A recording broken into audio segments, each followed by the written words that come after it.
ফটোশপের মাধ্যমে যে কোনো ইমেজ থেকে ওয়াটারমার্ক রিমুভ করা কিন্তু খুবই সহজ। তো দেখুন, এর জন্য আপনার সিম্পল কিছু কাজ করতে হবে। তো সেই সিম্পল কাজগুলি আমরা ধাপে ধাপে করে দেখিয়ে নিব। সো প্রথমত আপনি কি করবেন, আপনার যে ছবিটাতে ওয়াটারমার্ক আছে আপনি সেই ছবিটাকে ওপেন করে ফেলবেন।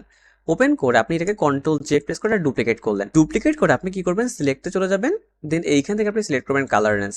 কালার রেঞ্জটা সিলেক্ট করে দেখুন এইখানে আপনি যেটার ওয়াটারমার্কটা রিমুভ করতে চাচ্ছেন, লাইক আমরা হোয়াইটটা রিমুভ করবো, হোয়াইটটা সিলেক্ট করলাম এন্ড এখানে ওকে বাটন প্রেস করলাম। তাহলে দেখুন আমাদের কি হলো, এটা সিলেকশন হয়ে গেল।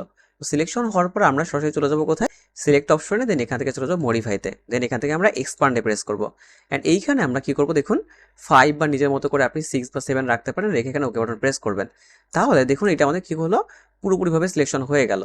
যখন পুরোপুরি আমাদের সিলেকশন হয়ে যাবে, আমরা কি করব, এই এডিট সেকশন থেকে আমরা চলে যাবো ফিলে। দেন এখান থেকে প্রেস করবো কন্টেন্ট অ্যাওয়ার। এটা রেখে আমরা যখনই ওকে বাটন প্রেস করবো আপনি দেখবেন এই ওয়াটারমার্ক কিন্তু অটোমেটিক করে রিমুভ হয়ে যাবে।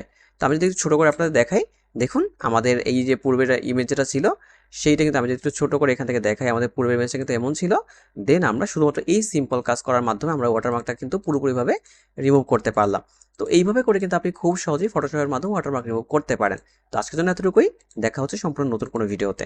এরকম আরও অনেক গুরুত্বপূর্ণ ভিডিওর জন্য আমার সাথেই থাকুন। ধন্যবাদ।